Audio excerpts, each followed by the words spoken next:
Al24 News, bienvenue pour une émission spéciale ce soir avec des invités qui sont tout autant. On a beaucoup débattu durant le SILA, le Salon international du livre d'Alger de cette année. On a beaucoup débattu d'histoire et nous avons davantage observé concernant l'histoire, par exemple, de l'Algérie, qui ne débute pas en 1962 ou 1830, ou l'arrivée des Ottomans, faut-il le rappeler. On a observé que le récit historique de l'Algérie foisonne de figures parfois moins mises dans la lumière, foisonne aussi de chemins, de sentiers, de sinuosités qui demandent, exigent à être investis, questionnées et interrogées. Les écoles historiques anglo-saxonnes spécialisées de l'Algérie et du Maghreb ont tracé, elles, par exemple, un large panel pour la quête de cette Algérie profonde, laquelle livre à peine un tout petit peu de ses secrets fascinants et mystérieux. Cette civilisation algérienne est, oui, comme on va le constater ce soir, celle que d'anciens maîtres fouets ont tout fait pour enfuir, émerge grâce à l'effort de certains chercheurs, certains historiens, certains universitaires. La vérité finit toujours par sortir à la lumière, sinon elle ne serait pas vérité tout bonnement. Al24 News vous emmène ce soir dans un voyage, un odyssée, à travers l'histoire profonde de l'Algérie. Début des échanges, c'est tout de suite.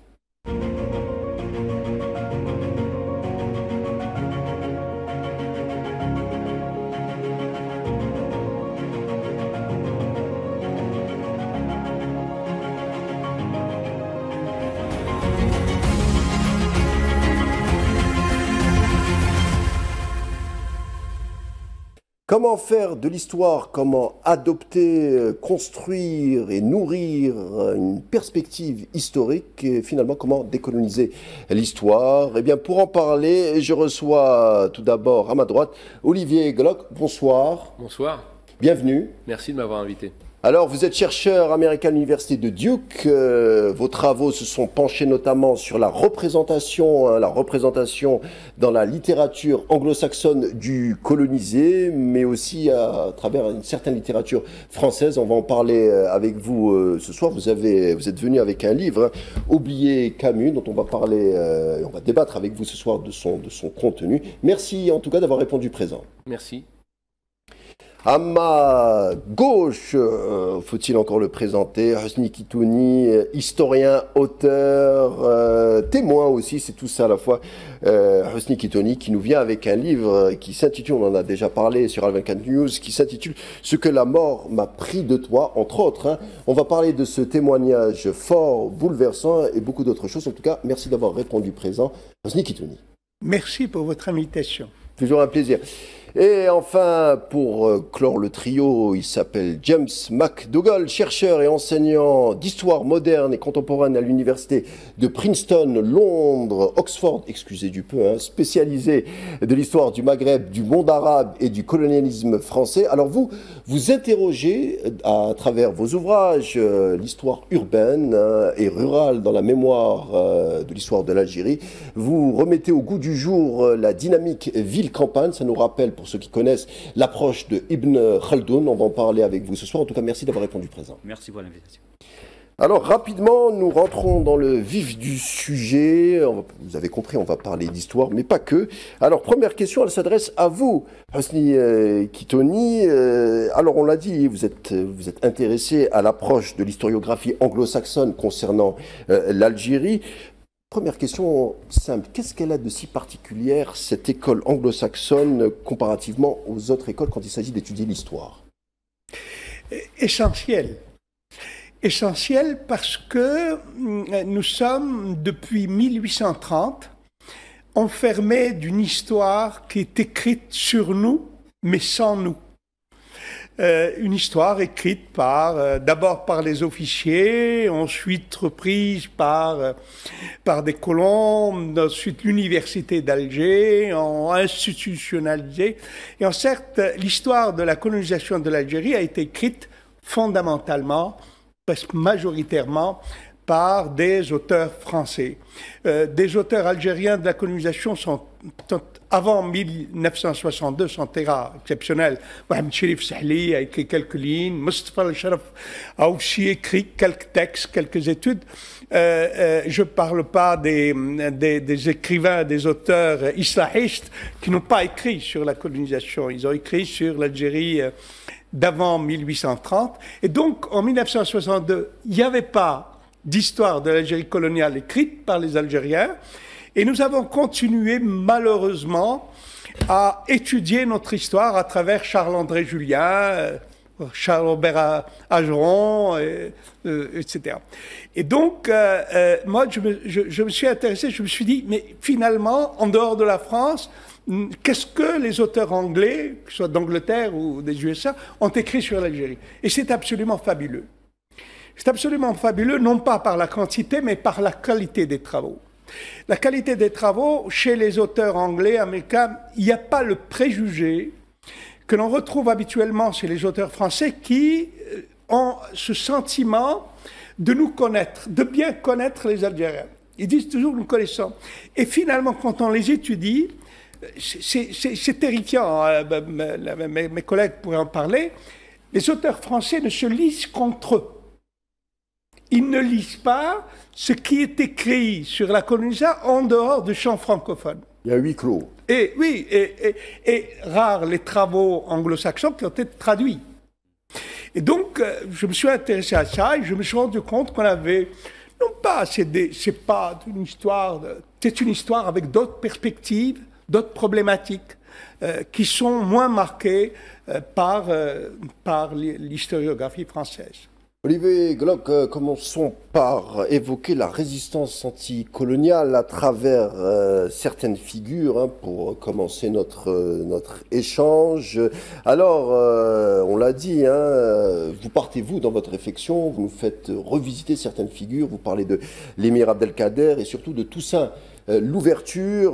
Toussaint Louverture, pour ceux qui ne connaîtraient pas, c'est un homme politique général haïtien, ancien esclave devenu général, mais aussi c'est une figure majeure dans l'émancipation des Noirs dans les colonies. Son leadership a été déterminant dans la lutte contre l'esclavage et le colonialisme, ce qui a mené à l'indépendance de Haïti. Alors pourquoi c'est particulier? L'indépendance de Haïti arrive en 1804, hein, mais lui il ne la verra pas parce qu'il est emprisonné et meurt en prison. C'est une autre histoire. Mais en tout cas, pourquoi c'est particulier Haïti? Parce que c'est la première nation, république noire, libre dans l'histoire de l'humanité. Alors pourquoi je parle de ça? Vous parlez de l'émir Abdelkader et Toussaint Louverture, et leur triomphe permet de faire connaître que la résistance et l'anticolonialisme a une forme d'universalisme, et c'est un enseignement face aux colonisés. Oui, ça change la donne radicalement. Et bon, moi, je travaille sur la littérature française, donc la littérature française, elle représentait l'autre, à partir de Montaigne jusqu'à Voltaire, en passant par Diderot, comme finalement un paravent, c'est-à-dire un bouclier pour pouvoir parler, critiquer de la monarchie.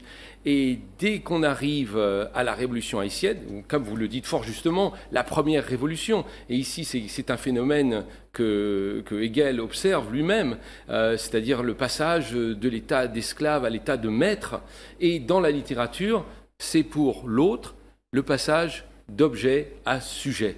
Et donc on a une révolution, j'allais dire aussi idéologique, qui va transformer toute la littérature française. Parce qu'on a Chateaubriand, on a Hugo qui font des odes à Toussaint Louverture. Toussaint Louverture, c'est aussi Lamartine fait une pièce entière sur Toussaint Louverture. Donc il y a une irruption comme acteur des opprimés. Donc on retrouve ce combat dans la littérature française, même si aujourd'hui, la façon dont on enseigne la littérature française fait abstraction de cette réalité. Et on la cache. Hein. Donc ça fait une partie de mon travail, c'est de parler des représentations coloniales dans la littérature française et la façon dont elles sont évitées et obscurcies aujourd'hui dans le discours intellectuel hexagonal. La République française, après la Révolution de 1789 qui a mené Louis XVI à l'échafaud, pour l'anecdote, enfin qui a changé pas mal de choses, mais cette révolution a établi, la Révolution française a établi la République, c'est-à-dire ce système politique qui est assis sur un socle à travers le triptyque liberté, égalité, fraternité.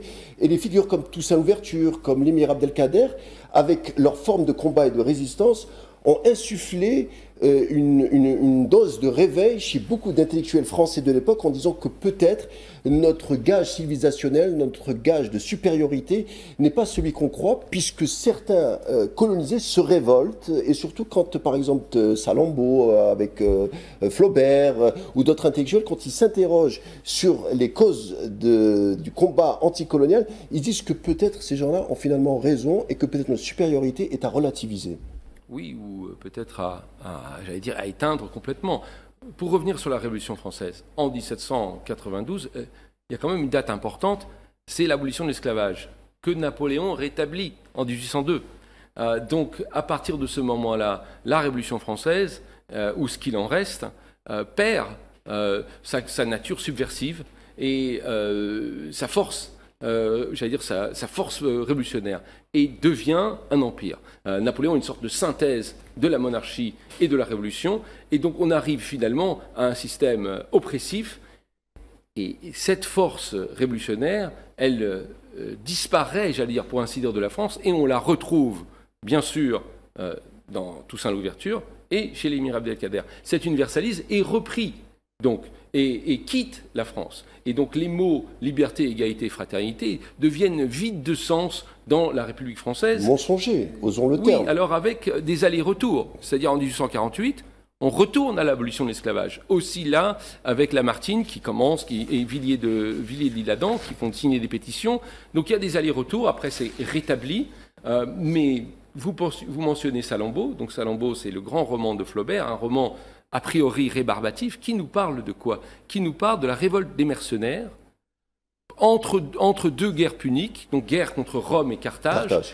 Et là, c'est les mercenaires qui se révoltent, et les mercenaires, c'est pas juste des Français, des Gaulois, des Ibères, des Grecs, mais c'est aussi ce qu'on appelait à l'époque des Libyens, c'est-à-dire des peuples conquis et colonisés par Carthage. Et tous se retrouvent et qui transcendent leurs différences nationales, linguistiques, pour s'unir dans la révolte contre l'oppression.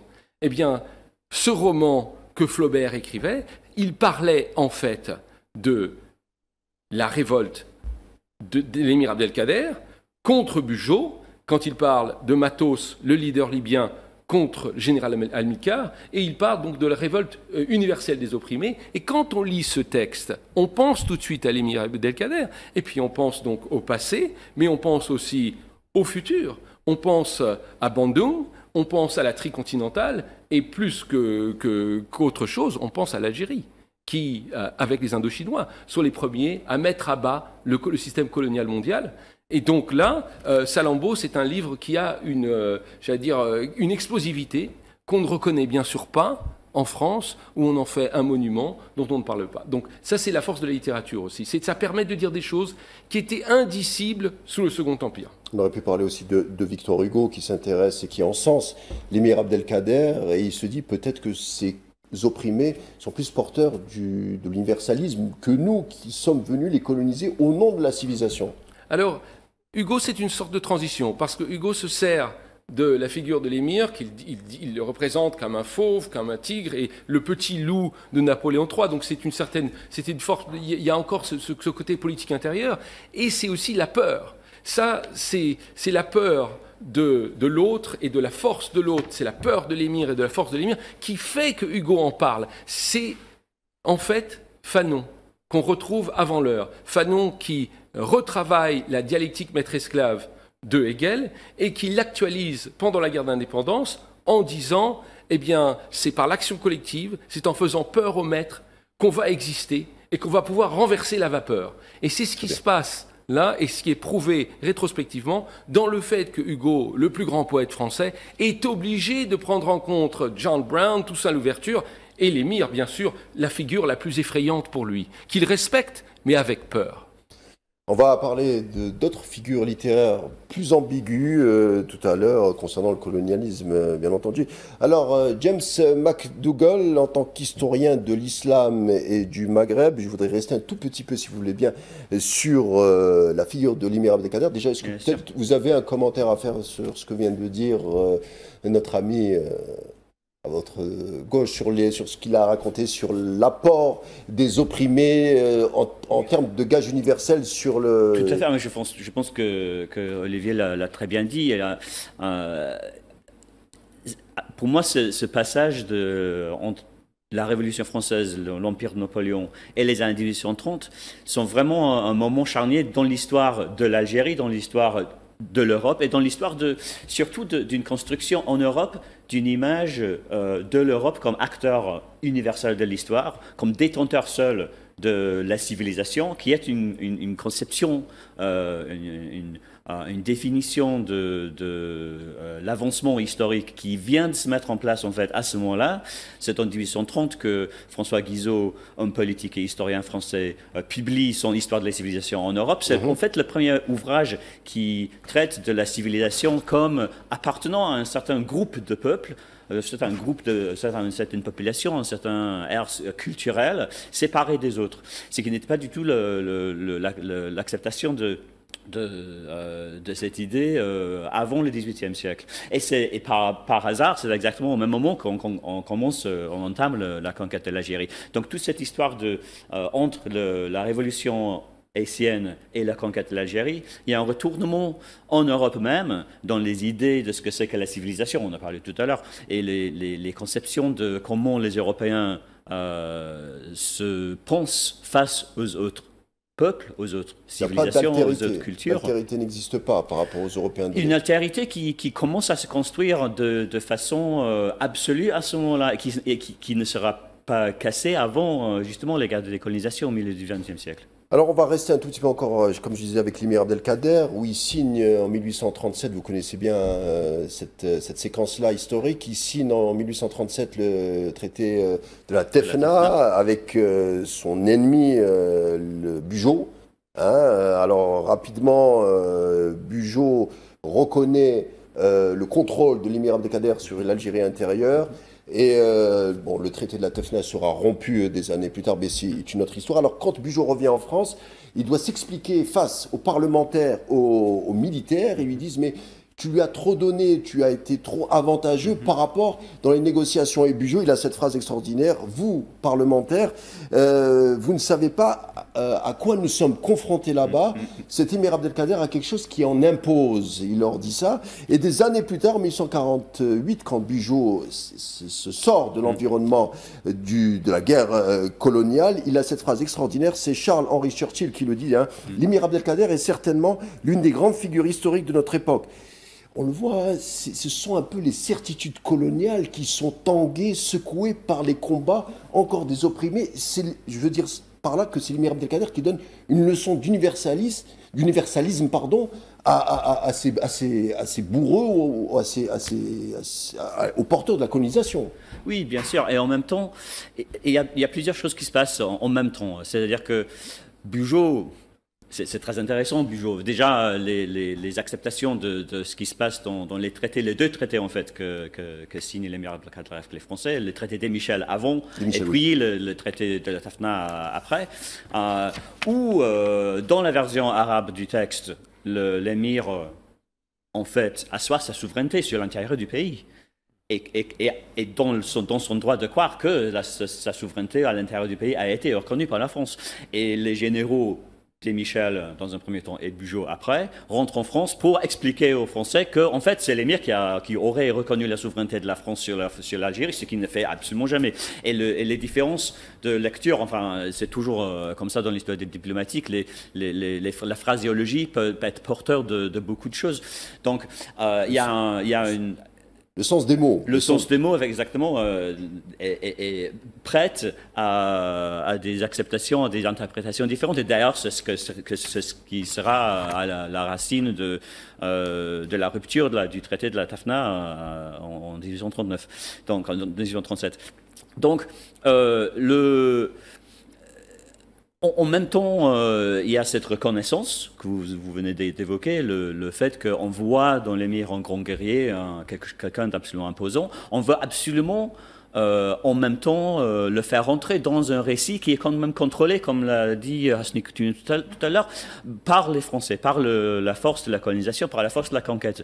Et on le fait de façon très efficace à la fin du 19e siècle, quand après la reddition de l'émir en 1849, le fait qu'il a dû se remettre aux Français, qui rompent encore une fois la parole avec lui, l'emprisonne au lieu de le laisser partir pour l'Empire ottoman.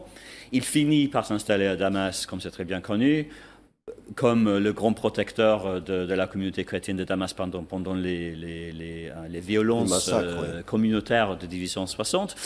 Et il y a le général français Paul Azon, biographe de l'émir, qui le présente comme quelqu'un qui aurait fait un passage justement civilisationnel entre c'est ce qu'il appelle le fanatisme musulman au patriotisme français, qui est une construction absolument absurde. Ça veut dire en fait, ce qu'il y a de moderne et ce qu'il y a d'humain dans l'émir, il le doit d'une certaine manière aux Français. C'est jamais son ancrage, son identité propre qui est source de ce gage civilisationnel, de ce gage d'humanité. Bien sûr, puisque justement, et c'est quelque chose, à mon avis, qui commence à se mettre en place de façon vraiment très concrète à partir des années 1830, les Français sont incapables de reconnaître cela.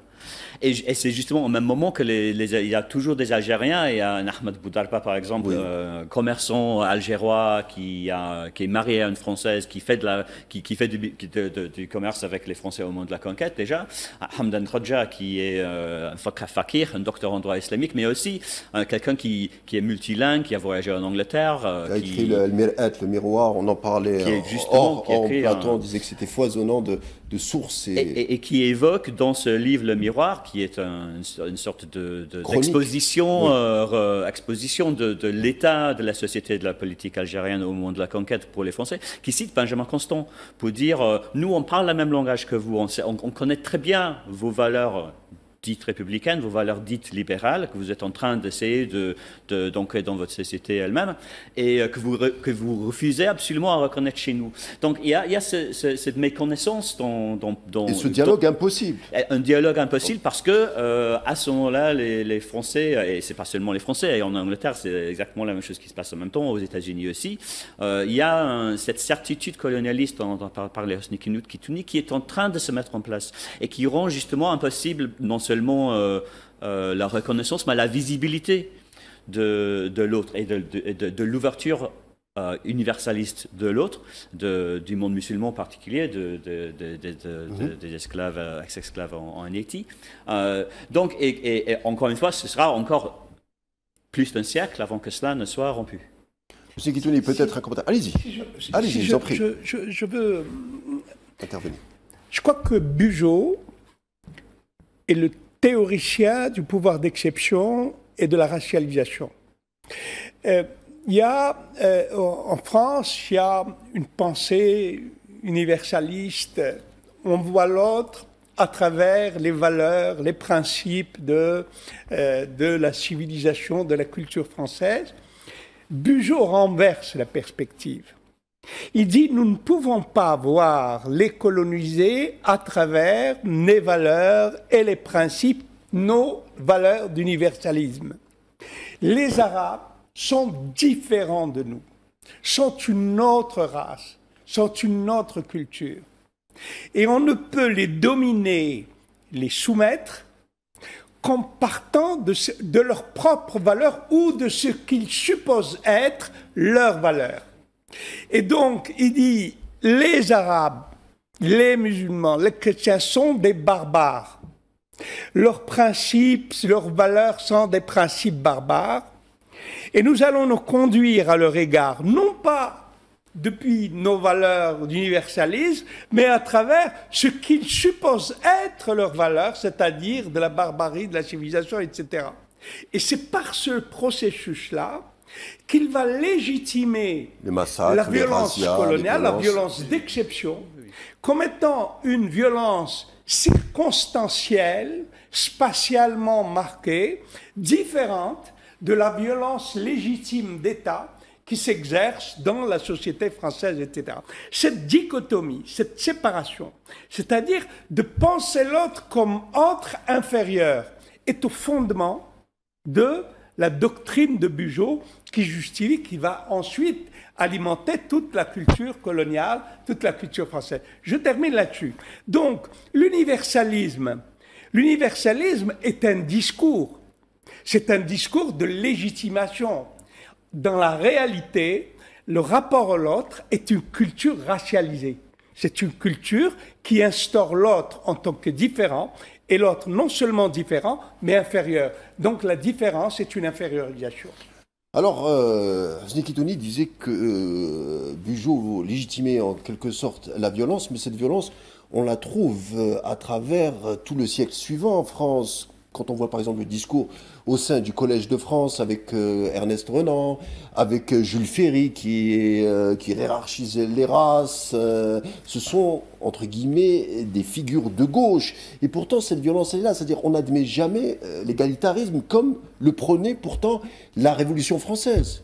Oui, c'est absolument vrai. Et l'exemple de Jules Ferry est crucial parce que ça nous montre bien que la différence entre la gauche... Je vous rappelle la phrase de Jules Ferry, pardonnez-moi. Le devoir des peuples supérieurs sur les peuples inférieurs. Et nous sommes là en termes de porteurs de civilisation pour sauver les Arabes de leur barbarie. Oui, donc ici, les choses sont claires. La division entre la gauche et la droite française n'a pas prise sur le colonialisme.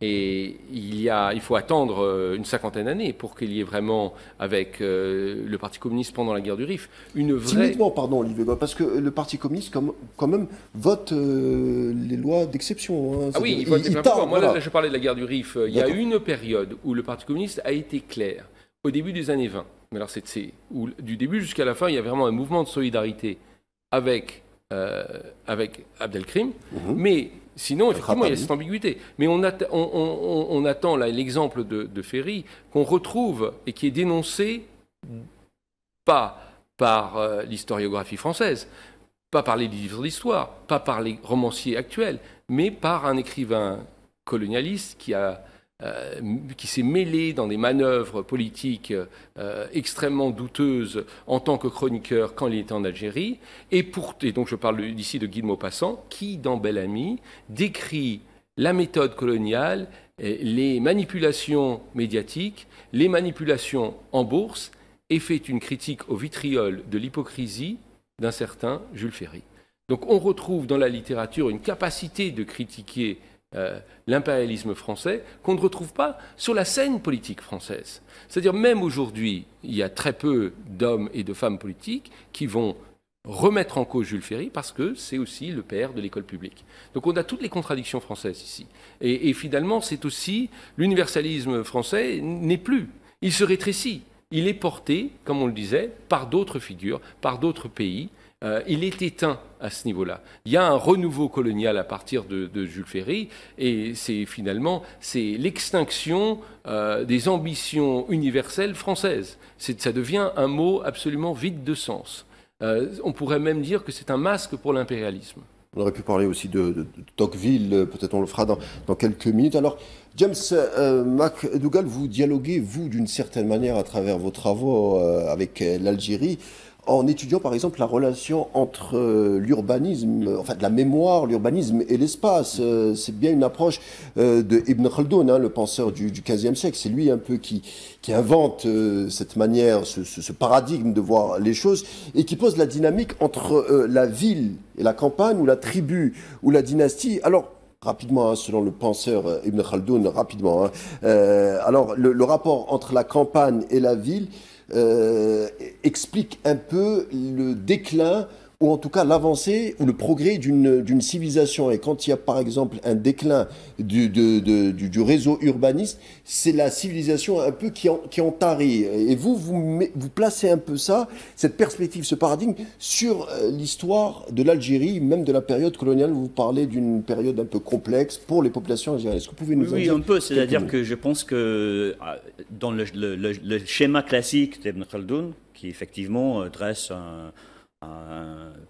un schéma du changement historique en termes de dynastie, en termes de dynastie cyclique qui arrive et qui rentre dans un déclin, puis retombe et sont remplacés par d'autres dans ce mouvement cyclique de l'histoire, dans sa conception du temps, ce qui est très classique pour l'historiographie arabe et musulmane de l'époque. On parle du XIVe siècle, un moment effectivement où la politique intérieure au Maghreb central et au Maghreb tout entier, entre le Maroc actuel et la Tunisie, c'est-à-dire à l'époque les domaines des sultans Hafsides, des sultans Mérinides et des Abdelwahid de Tlemcen, c'est effectivement un moment de fragmentation du pouvoir central et de renversement d'une dynastie par une autre très fréquente.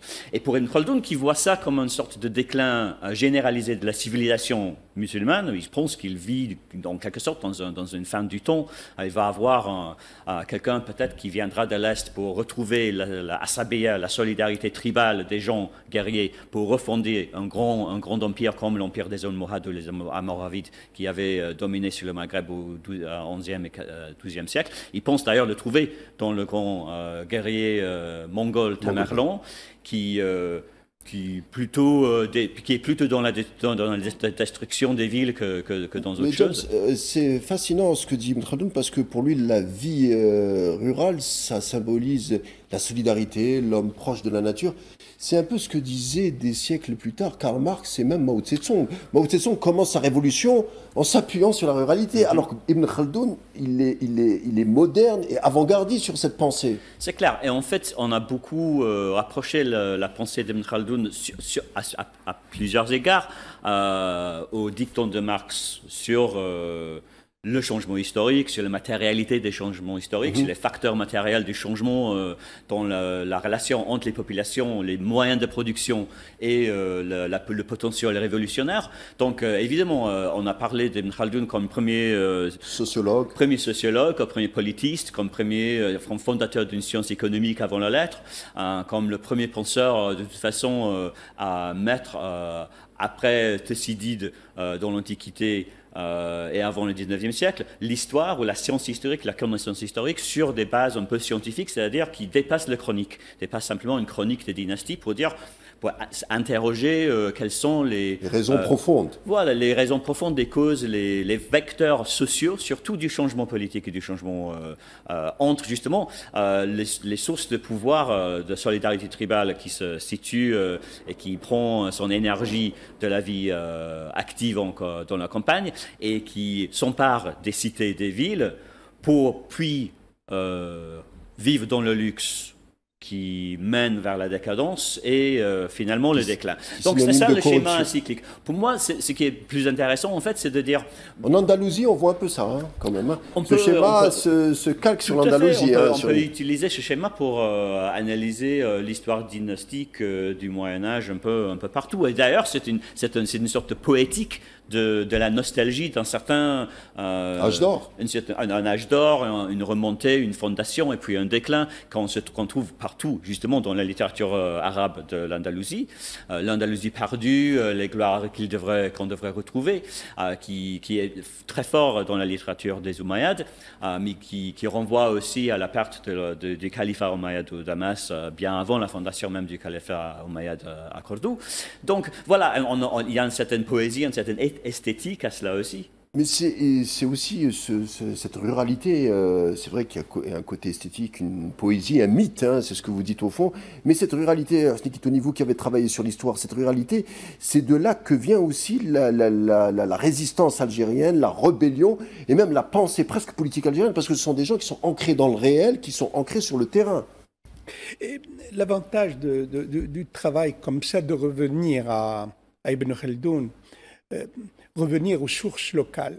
Mais je crois que on a étudié les campagnes algériennes, on a étudié la paysannerie algérienne d'un point de vue français. C'est-à-dire les premiers travaux qu'il y a eu chez la commission scientifique, on arrivait en 1943 avec Carrette, Varnier.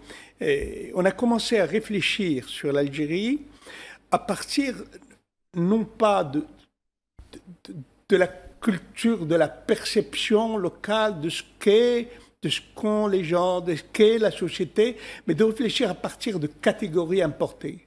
c'est-à-dire de catégories établies. Non.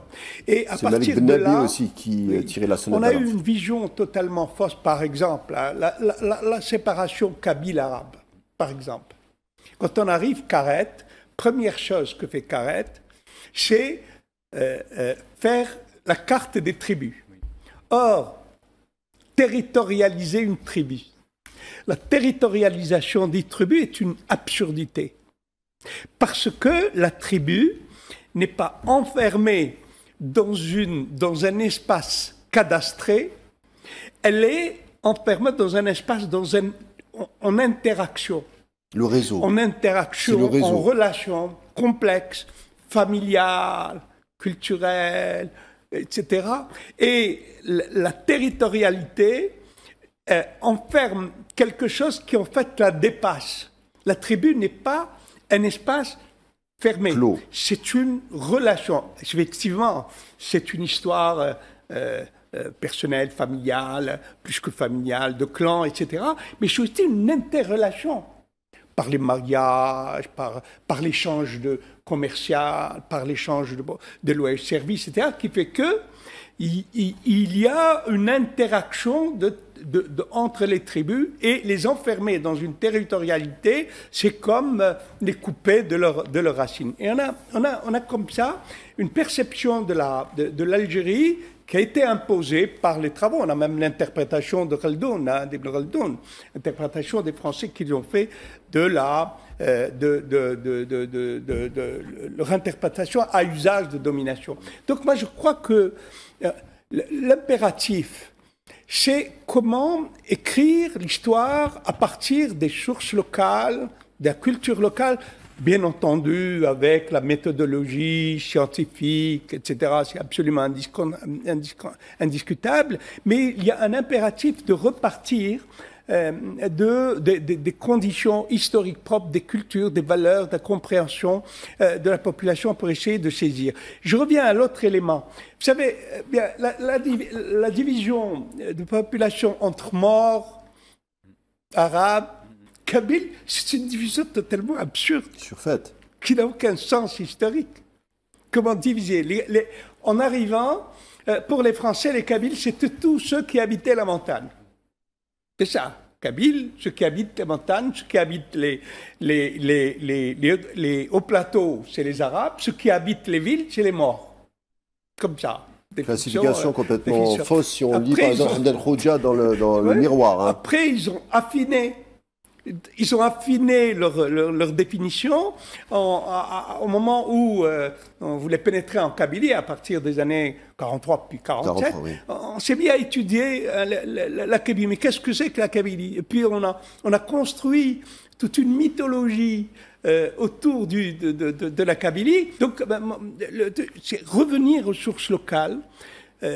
Reprendre les sources locales, même si c'est extrêmement difficile, etc., mais une compréhension qui part des subalternes. J'espère que le Conseil sera entendu. Alors, je reviens vers vous, Olivier Glog. Oublier Camus, alors ça concentre plusieurs interrogations. Vous n'êtes pas très tendre avec Albert Camus, et pour cause. Hein, il a eu le prix Nobel en 1957. Alors, nous, on est un peu gênés par rapport à Albert Camus, pour vous parler franchement. On n'a pas oublié cette phrase, entre la justice et ma mère, je choisis ma mère, phrase qui a interloqué de nombreux Algériens. Beaucoup ont un doute nourri à l'endroit de Camus. Vous, quand on vous lit, alors là, vous nous confortez dans notre doute à son endroit. Expliquez-nous. Je pense qu'il n'y a pas de doute. Camus, il a épousé beaucoup de causes temporairement, mais il en avait une dès le départ, c'était le maintien de l'Algérie sous domination française. Ça, c'est la constante. Alors, elle apparaît de façon différente dans la vie intellectuelle de Camus. Au départ, c'est le soutien au projet de loi Blum-Violette, qui était, l'objectif c'était de donner une citoyenneté à une infime minorité d'Algériens, et ça c'était pour finalement renforcer le système colonial. Donc l'optique de Camus ici, c'était d'injecter un tant soit peu de justice, parce qu'il avait compris, et il l'a dit, c'est une citation que je mets dans le livre, que pour lui, il avait compris que le nationalisme grandissait des injustices du système. Donc il voulait les minimiser, pas parce qu'il était contre l'injustice du système colonial, mais parce qu'il savait qu'une dose de justice pouvait pouvait permettre peut-être de contenir la montée en puissance de l'indépendance algérienne. Et c'était ce à quoi il s'employait de s'opposer, alors au départ, de cette façon-là, dans ses essais. James McDougall, dans votre livre complexe, l'histoire de l'Algérie, vous brossez une période large qui part du XVIe siècle aux années 2015, 2016, je crois, au moins. Alors, c'est là où nous sommes familiarisés avec l'approche anglo-saxonne. C'est vrai que vous parlez de l'indépendance de l'Algérie, c'est clair, mais surtout vous mettez l'accent sur une société algérienne qui s'est transformée, qui a muté durant la colonisation, qui se complexifie à travers le prisme sociologique, historique, identitaire, et au fond, c'est là où vous êtes Ibn Khaldounien d'une certaine manière. Vous posez votre focale sur une société qui est le miroir de la colonisation et qui compose avec les données de la colonisation et qui la transcende d'une certaine manière. Oui.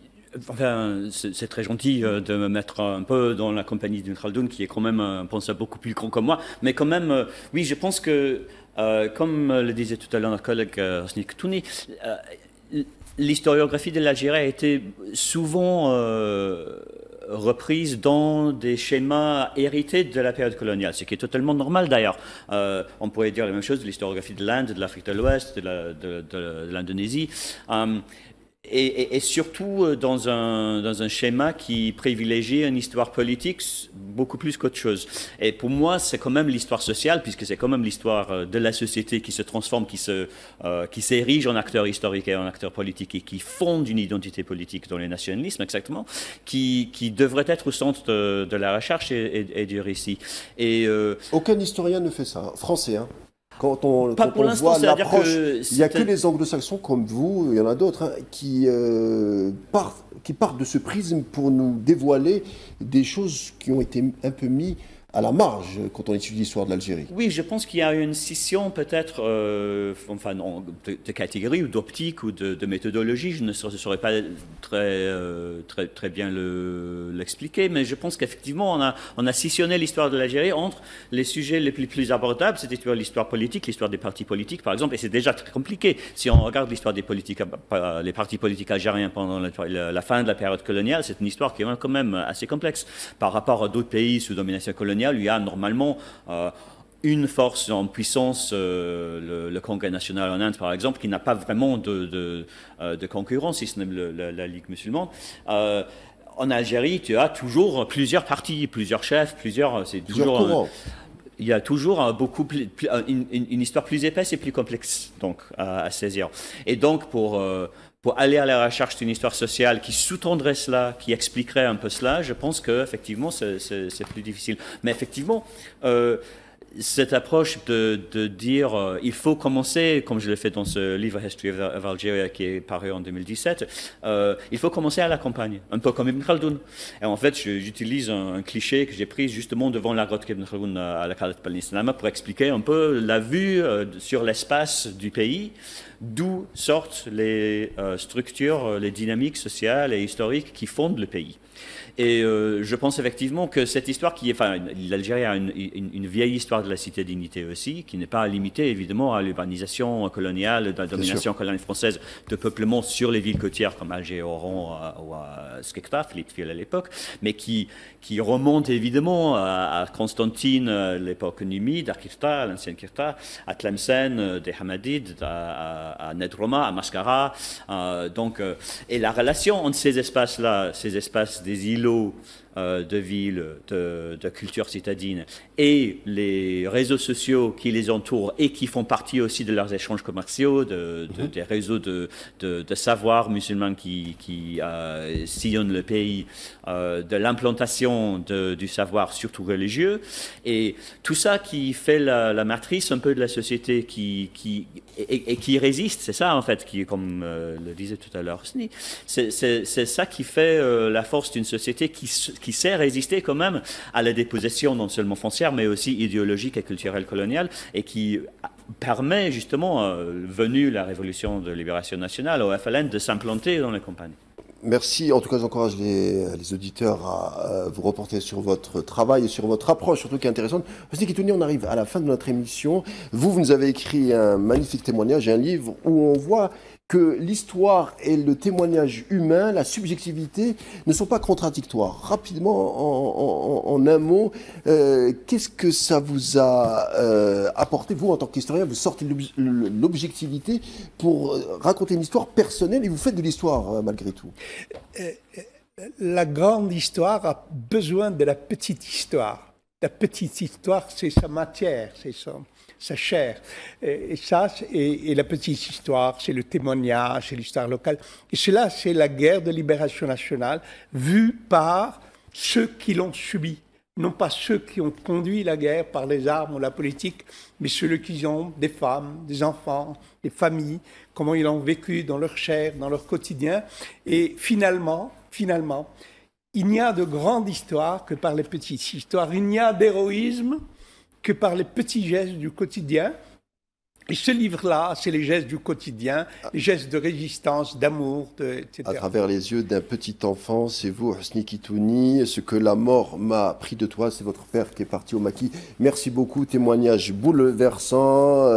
Merci d'avoir été des nôtres. Je remercie aussi Olivier Glock, chercheur à l'Université de Duke, auteur de Oublier Camus, le voici, entre autres. Hein. Merci d'avoir répondu présent à notre invitation. Merci. Et merci également à James McDougall, historien à Princeton, Oxford, auteur d'un fascinant Histoire de l'Algérie qui vaut ô combien le détour. Merci James d'avoir été des nôtres.